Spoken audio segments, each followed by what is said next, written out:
ठीक है, जैसा कि हम लोगों ने पहले पढ़ लिया था न्यूटन का सेकंड लॉ और फर्स्ट लॉ। अब थर्ड लॉ देखते हैं। देखिए फर्स्ट लॉ और सेकंड लॉ एक बार रिवाइज कर लीजिएगा, तो फिर सेकंड लॉ और फिर थर्ड लॉ क्लियर हो जाएगा अच्छे से।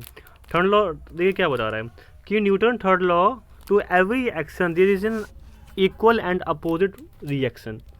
मतलब कि हर एक एक्शन का एक रिएक्शन जरूर होगा। ठीक है, हर एक एक्शन का एक रिएक्शन जरूर होगा। जैसे कि आप अभी चेयर पे बैठे हुए हैं, कहीं बेड पे कहीं पर भी बैठे हुए हैं, आप आराम से कंफर्टेबल बैठे हुए हैं, वो टूट नहीं रहा है। इसका मतलब क्या है, जितना भी आप अपना वेट वर्क कर रहे हैं उस पर्टिकुलर बॉडी पे, उतना ही वो रिएक्शन प्रोड्यूस कर रहा है। ठीक है, उतना ही वो रिएक्शन प्रोड्यूस कर रहा है। ये होता है न्यूटन थर्ड लॉ। तो क्या है, to every action there is an equal and opposite reaction and interaction of two body, there are action and reaction forces present. The action and reaction forces act on two different body पे। जैसे ये table है, ये book रखा हुआ है, इसका एक वेट नीचे वर्क कर रहा होगा W, और ये ऊपर एक फोर्स वर्क कर रहा होगा F। ये जो F है वो W के इक्वल है, तभी तो ये एक दूसरे को कट कर देगा, तो इक्विलिब्रियम पोजीशन पे आ जाएगा। और जैसे ही ये इक्विलिब्रियम पोजीशन पे आएगा ना, तो इक्विलिब्रियम पोजीशन पे आने पे ये बॉडी पूरी सुरक्षित रखी हुई है, ये गिर नहीं रही है। ठीक है, ये बॉडी नहीं गिरेगी। यहाँ से एक चीज़ ये क्लियर होता है, ये इक्विलिब्रियम क्या होता है। आपको पहले तो ये क्लियर हो गया होगा कि इक्विलिब्रियम क्या होता है। इक्विलिब्रियम क्या होता है, जब उसका एक्शन इक्वल टू रिएक्शन हो। ठीक है, और अपोजिट होगा, इसलिए साइन माइनस का लगा हुआ है। तो एफ, ये जो एफ है ये इधर आएगा तो नेगेटिव हो जाएगा, ये भी एफ इधर प्लस है, इधर आएगा तो एफ हो जाएगा नेगेटिव, और वो हो जाएगा 0। ये होता है न्यूटन थर्ड लॉ। अच्छा, न्यूटन थर्ड लॉ के एग्जाम्पल और क्या क्या हो सकते हैं। एग्जाम्पल, जैसे कि हम लोग दौड़ते हैं ना, हम लोग दौड़ते हैं ज़मीन पे, तो एक फोर्स लगाता है, फोर्स लगाएगा हमारा फीट पीछे की ओर, जो पैर होता है पीछे की ओर फोर्स लगाएगा, और ये जो नीचे ज़मीन होती है वो फोर्स लगाता है आगे की ओर। ये जो पैर है, ये जो फोर्स पीछे की ओर लगा रहा है ये है एक्शन, और जो ज़मीन आगे की ओर फोर्स लगा रही है ये है रिएक्शन। ओके, और अच्छा एग्जांपल क्या हो सकता है, और एग्जांपल, एक गन है, एक गन है, गन से निकल रही है बुलेट। जब गन से बुलेट निकलेगी तो ये फोर्स एफ वर्क करेगा, और उसका एक रिएक्शन वर्क करेगा इस गन पे पीछे की ओर। तो जब यहाँ से बुलेट निकलती है तो गन पे बहुत पीछे बहुत जोर का एक झटका लगता है, और जैसे झटका लगता है ना, तो इसीलिए बहुत पास से गन नहीं चलाते लोग, दूर से चलाते हैं हमेशा। तो एक ये रिएक्शन का एग्जाम्पल हो जाएगा। ठीक है, अच्छा आगे देखते हैं, universal law of gravitation. Universal law of gravitation क्या बता रहा है, ये किसने दिया था, ये भी लॉ दिया था न्यूटन ने ही। Universal law of gravitation, every object in universe. देखिए यूनिवर्स में जितने भी ऑब्जेक्ट हैं वो अट्रैक्ट करते हैं दूसरे ऑब्जेक्ट को, है ना। Every object in the universe attract every other object. ठीक है, with a force which is proportional to the product of their masses and inversely proportional to the square of the distance between them। देखिए इसको समझते कैसे। एक ये body है जिसका मास है कैपिटल एम, एक ये बॉडी है जिसका मास है स्मॉल एम। ठीक है, इनके बीच की अगर डिस्टेंस आर है, इनके बीच की अगर डिस्टेंस आर है, तो फोर्स क्या हो जाएगा, फोर्स डायरेक्टली प्रोपोर्शनल होता है प्रोडक्ट ऑफ मास के, और इन्वर्सली प्रोपोर्शनल होता है उसके रेडियस, उनके बीच के डिस्टेंस के स्क्वायर के। यह भी हम लोगों ने सीखा। अगर ये दोनों चीज़ों को आपस में मिला दिया जाए तो F होगा वो m इंटू एम, क्योंकि डायरेक्टली प्रोपोर्शनल था उनके प्रोडक्ट ऑफ मास के, और इन्वर्सली प्रोपोर्शनल था उनके बीच की डिस्टेंस के स्क्वायर के, तो वो m into M upon R square बन जाएगा। ठीक है, और हमें ये पता है जब भी हम लोग ये प्रोपोर्शनैलिटी हटाते हैं ना, तो एक हमेशा कांस्टेंट आता है, एक कांस्टेंट आएगा, इसको बोलेंगे जी, कैपिटल जी। ये जो कैपिटल जी है यही होता है ग्रेविटेशन, ये यूनिवर्सल ग्रेविटेशन, ठीक है ना, इसको बोलेंगे G is a proportionality constant is known as universal gravitational constant.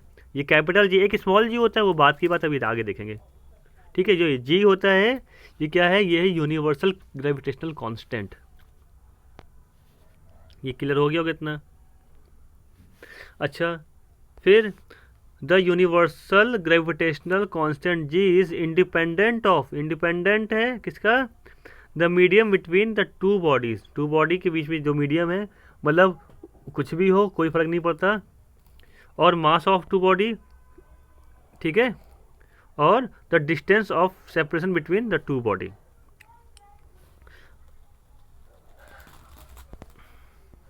आइए देखते हैं।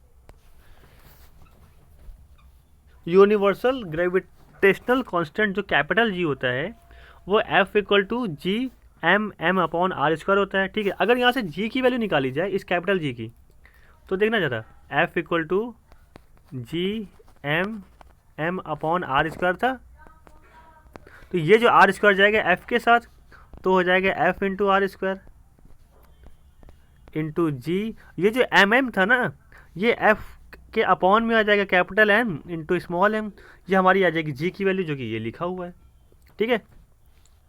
अब जो ये लिखा हुआ है, अब जब जी की वैल्यू ये हो गई, अब यहाँ से इसकी आएगी यूनिट। यूनिट क्या होगी, F है, F फोर्स होता है, इसका यूनिट होता है न्यूटन, और आर स्क्वायर क्या होता है, डिस्टेंस, डिस्टेंस की यूनिट क्या होती है, मीटर, और उसका स्क्वायर मीटर स्क्वायर, ठीक है। और कैपिटल M स्मॉल m दोनों ही मास है बॉडी का, तो वो किलोग्राम किलोग्राम हो जाएगा। अच्छा, तो SI यूनिट क्या हुआ, Newton metre square upon kg square, ये हुआ, ठीक है। या फिर इसको हम लोग ऐसे भी लिख सकते हैं, Newton metre square into kg की पावर -2, ये भी लिख सकते हैं। तो क्या हुआ ना, वैल्यू ऑफ जी क्या बनती है, ये जी की वैल्यू रट लेनी है, बहुत बहुत बहुत इंपॉर्टेंट है। जी इक्वल टू 6.67 इंटू 10⁻11 होता है, ठीक है। जी की वैल्यू क्या होती है, 6.67 इंटू 10⁻11 न्यूटन मीटर स्क्वायर पर kg स्क्वायर। ये याद रख लीजिएगा, बहुत बहुत बहुत इंपॉर्टेंट है। फिर the gravitational constant is defined as the force of attraction acting between two mass each of mass 1 kg placed at the distance of 1 metre from each other. क्या कहा गया है, जो ग्रेविटेशनल कांस्टेंट होता है वो क्या डिफाइन कर रहा है, force of attraction. Force of attraction किसके बीच में, जो टू मासेस थे ना, एक m और एक स्मॉल m था, उनके बीच का जो फोर्स ऑफ अट्रैक्शन है वो रखा जाएगा। वो क्या होगा, जब मास 1 kg हो और डिस्टेंस 1 मीटर हो। अब देखिए इसको जरा हम लोग चेक करते हैं, आखिर ऐसा कैसे हो सकता है भाई। देखो कैसे, ये जो वैल्यू है ना, ये इसमें कैपिटल M रखेंगे हम लोग 1, ठीक है, कैपिटल M रखेंगे 1, स्मॉल m भी रखा 1 kg, और डिस्टेंस लेट कर लिया 1 मीटर ही है। तो देखिए सब 1 1 1 है ना, तो ये बन जाएगा 1 equal to G, sorry F equal to G. तो फोर्स ऑफ अट्रैक्शन क्या हुआ, पूरा वही यूनिवर्सल ग्रेविटेशनल कांस्टेंट के इक्वल हो गया ना। तो उससे जो डेफिनेशन बनी वो डेफिनेशन ये लिखी है कि the gravitational constant is defined as the force of attraction acting between two masses each of, दोनों मास देखो 1 kg 1 kg की 1 kg प्लेस्ड, डिस्टेंस कितनी रखी है, 1 मीटर रखा है एक दूसरे से डिस्टेंस पे, ठीक है। अब आता है फोर्स ड्यू टू ग्रेविटी। आइए देखते हैं फोर्स ड्यू टू ग्रेविटी क्या है। थोड़ा सा जरा पानी पी लें।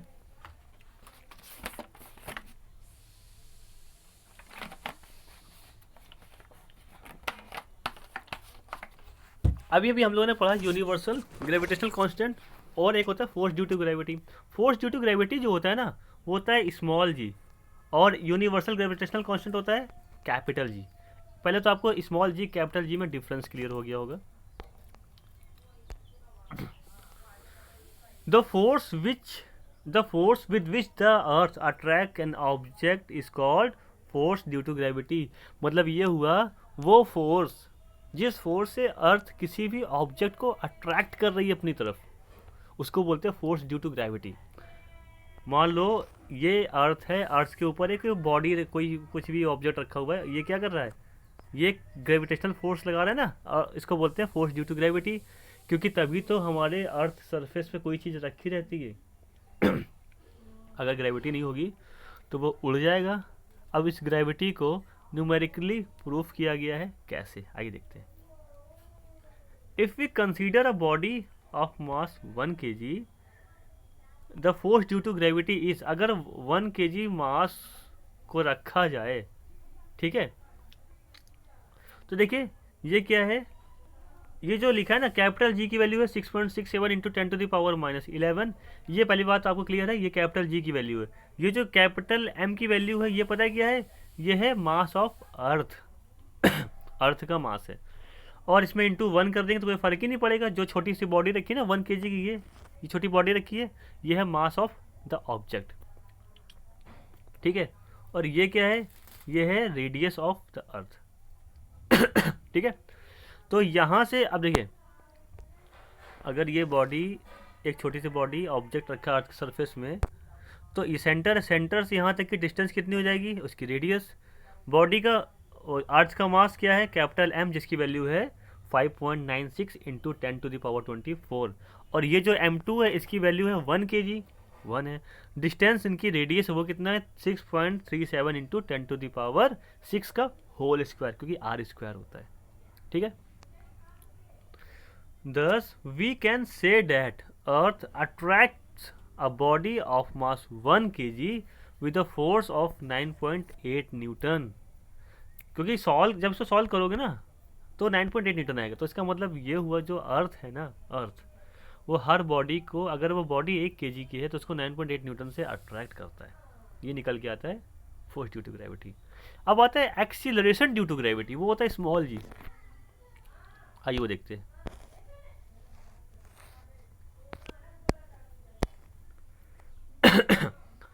एक्सीलरेशन ड्यू टू ग्रेविटी देखते हैं ये सब अच्छे से। ये क्या होता है, acceleration due to gravity, whenever object fall from the earth under the influence of gravitational force alone, we say that object are in free fall। क्या मतलब इसका भाई, whenever object fall towards the earth, अब देखो कोई object है, ये वो नीचे गिर रहा है, ठीक है, under the influence of gravitational force. क्यों नीचे गिर रहा है, क्योंकि भैया ग्रेविटेशनल फोर्स वर्क कर रहा है। अगर वो नीचे अपने आप गिर रहा है, इसमें कोई भी एक्सटर्नल फोर्स नहीं है, तो लेट मान लेंगे कि जो गिर रहा है वो फ्री फॉल है, ठीक है, क्लियर है। अगर आप छत में खड़े, छत से एक बॉल को छोड़ दें तो वो फ्री फॉल होगा, या छत से एक बॉल को फेंक दें तो वो भी फ्री फॉल ही होगा, लेकिन आपने इसमें कुछ इनिशियल वेलोसिटी दे दी, बस फर्क ये है, ठीक है। The motion of an object under free fall is an accelerated one. This acceleration is known as acceleration due to gravity g। ये जो acceleration है ना, इसको बोलते हैं acceleration due to gravity। Clear है, क्या हुआ, the motion of an object under free fall। अगर कोई बॉडी है वो नीचे गिर रही है तो उसका स्पीड धीमे धीमे बढ़ती जाती है, इसको बोलते हैं एक्सीलरेशन। तो वो क्या हुआ, पहले एक्सीलरेट हुई, इसीलिए लिखा हुआ है free fall is an accelerated one. Accelerated होगा मतलब उसमें एक्सीलरेशन आया। और ये जो एक्सीलरेशन है ये क्यों हो रहा है, ये हो रहा है ड्यू टू स्मॉल जी। तो लिखा हुआ ना, this acceleration is known as acceleration due to gravity. इसी एक्सीलरेशन को हम लोग एक्सीलरेशन ड्यू टू ग्रेविटी के नाम से जानते हैं। यहाँ तक क्लियर है, ओके। अच्छा, this acceleration is the same for all bodies. ये जो एक्सीलरेशन है ना, सभी बॉडी के लिए सेम है। ऐसा नहीं कि हमारे लिए कुछ और तुम्हारे लिए कुछ और, सबके लिए सेम है। हाँ, कुछ थोड़ा सा चेंजेस आता है। ये जो जी की वैल्यू है वो अलग अलग जगह पे अलग अलग होती है ना, डिफरेंट प्लेस पे डिफरेंट होती है, ठीक है। It is vector quantity directed vertically downward towards the earth of centre of earth, sorry. तो ये जो जी है ये हमेशा सेंटर ऑफ अर्थ की तरफ वर्क करती है, इसमें क्या है डायरेक्शन आ गई, और जब किसी चीज़ में डायरेक्शन आ जाती है ना तो वेक्टर क्वांटिटी होता है। तो G equal to capital G into M upon R square. आइए देखते हैं ये आया कहाँ से, इसको जरा हम प्रूफ करते हैं बगल पे छोटी सी स्लाइड में। देखिए कैसे, हमको पता है F equal to M G, छोटी बॉडी है ना, M G F equal to M G होता है, ठीक है। और यहाँ पे भी हम लोगों ने एफ इक्वल टू क्या प्रूफ किया था, एफ इक्वल टू प्रूफ किया था capital G capital M small M upon R square. दोनों एफ एफ की वैल्यू है, दोनों को इक्वल कर दिया जाए, तो जब इक्वल कर देंगे तो M G equal to capital G capital M into M upon R square बनेगा। ध्यान से देखना आप, ये एम से ये एम कट जाएगा क्योंकि सेम बॉडी थी, ठीक है। अब यहाँ से जी की वैल्यू क्या निकल के आई, जी की वैल्यू निकल के आई capital G M upon R square, ये जो लिखा हुआ है ये ऐसे आया। फिर से देख लीजिए, ये जो फोर्स होता है किसी बॉडी पे वो मास इंटू ग्रेविटी के इक्वल होता है। और एक हम लोगों ने फोर्स पढ़ा था पूरे यूनिवर्स के लिए, यूनिवर्स ग्रेविटेशनल फोर्स जो होता है capital G into capital M क्या है, वो बॉडी जिस बॉडी पे वो छोटी वाली बॉडी रखी है, छोटी बॉडी 1 kg है जिसके लिए F equal to M G है, वो स्मॉल एम हो गया है ना, जिस बॉडी पे ये वाली बॉडी रखी है छोटी वाली एम वाली, और उन दोनों बॉडी के बीच की डिस्टेंस वो आर है, बस पुट कर दो, ये प्रूफ हो गया। अब क्या है, ये जो आर है रेडियस ऑफ अर्थ होता है, बता ही चुके थे, सारी वैल्यू उठा के यहाँ पुट कर देते हैं। ये जी की वैल्यू ग्रेविटेशनल कांस्टेंट 6.67 इंटू 10⁻⁻11, और ये है मास, किसका मास, अर्थ का मास अप्रॉक्सीमेटली ले लिया गया है। ये है रेडियस, किसकी रेडियस, अर्थ की रेडियस। सॉल्व किया तो 9.8 मीटर पर सेकंड स्क्वायर ही आया, देखा मैजिक ही हो गया, मतलब 9.8 मीटर पर सेकंड स्क्वायर आया। तो ये होती है हमारी जी की वैल्यू, ओके। अगर मेरी स्पीड तेज लग रही हो तो आप इसको स्पीड डाउन कर लेना, इस जगह ऑप्शन आ रहा होगा साइड में, स्पीड आप डाउन कर लेना। अब आता है फ्री फॉल, क्या होता है भाई, फ्री फॉल क्या होता है, फ्री फॉल तो हम लोगों ने देख ही लेते क्या होता है, फिर भी the motion of free falling body और body thrown vertically upward is one dimensional. अभी हम लोगों ने इस चैप्टर में सबसे पहले वन डायमेंशन, सब इस चैप्टर से पहले जो चैप्टर था वन डायमेंशन मोशन पढ़ा था ना, जो एक की जगह ऐसे जा रहा है ऊपर वो भी वन डायमेंशन, या ऊपर से नीचे आ रहा है तो वो भी वन डायमेंशन होता है। लिखा हुआ if a body is freely falling then A equal to G, if it is thrown upward then A equal to minus G. अगर देखो, अगर वो गिर रहा है तो ए इक्वल टू जी होगा, अगर वो ऊपर जा रहा है तो ए इक्वल टू माइनस जी, क्योंकि वो अगेंस्ट ग्रेविटी वर्क कर रहा है, क्लियर है, वो अगेंस्ट ग्रेविटी वर्क कर रहा है इसलिए माइनस जी होगा। The equation for free falling body with initial velocity u equal to 0। अगर मान लो आपने छत से किसी को फेंक दिया, नहीं फेंकने का काम नहीं लेते, मतलब फेंका नहीं है, नीचे नहीं फेंका है, ऊपर जा रहा है स्टार्टिंग में, अच्छा ये लेते हैं फेंकने वाला, u इक्वल टू 0, एक लड़के ने क्या किया, उठा करके बॉल को फेंका, छोड़ दिया, मतलब छोड़ा, तो फ्री फॉल हुआ, फ्री फॉल हुआ तो नीचे जा रहा है, जब फ्री फॉल होता है जब नीचे आता है तो ए इक्वल टू क्या पुट करते हैं, जी पुट करते हैं, याद है ना, अभी अभी बताया, जब A equal to G put करेंगे, और हमको पता है इक्वेशन ऑफ मोशन जो फर्स्ट इक्वेशन होती है v equal to U plus A T होता था।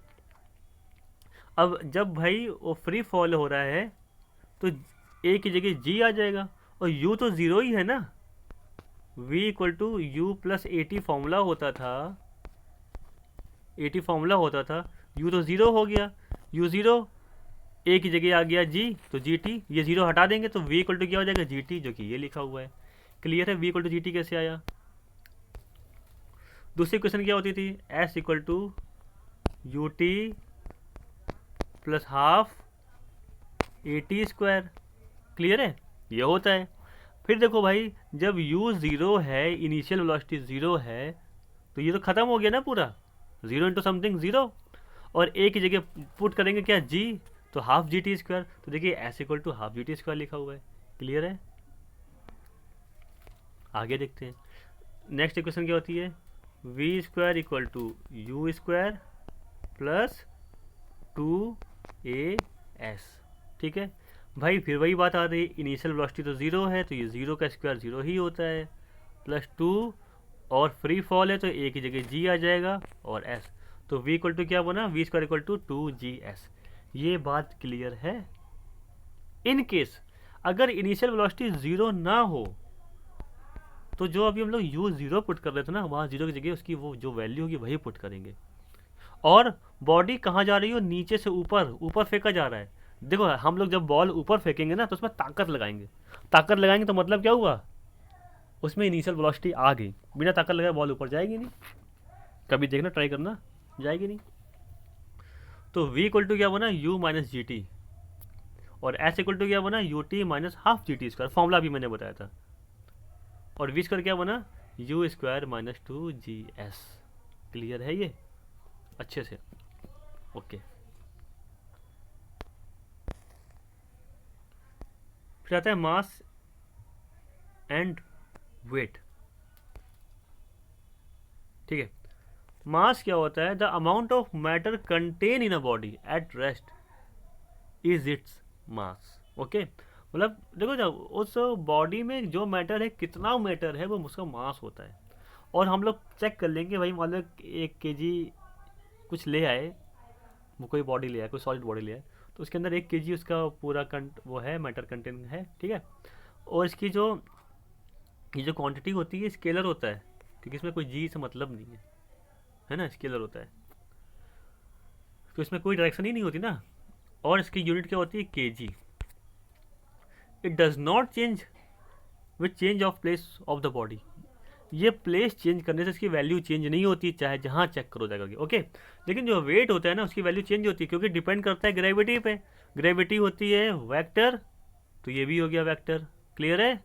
तो ये कैसा होता है, वेट वेक्टर क्वांटिटी होता है, और इसको लिखते हैं W इक्वल टू mg, और इसकी यूनिट क्या होगी, न्यूटन। क्लियर? ओके। अब आता है difference between mass and weight. It is measure of amount of matter contained in a body at rest. It is the force with which the earth attract the body. ठीक है, ये होता है force जो कि अर्थ अट्रैक्ट करती है body को। इसकी यूनिट क्या होती है, केजी। इसकी यूनिट क्या होती है, न्यूटन। केजी एफ भी कहीं कहीं आपने पढ़ा होगा। ये स्केलर क्वांटिटी है, ये वेक्टर क्वांटिटी है। It is constant.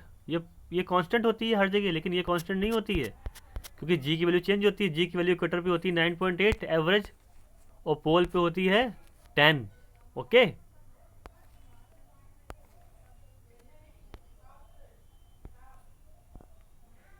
फिर आता है gravitational unit of forces. Unit क्या होती है, तो 1 kilogram force is the force due to gravity on a mass of 1 kilogram.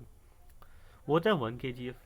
1 kgf क्या हुआ, 1 kg into acceleration due to gravity, क्योंकि g इक्वल टू एफ हम लोग ने अभी कुछ दिन पहले पढ़ा था ना।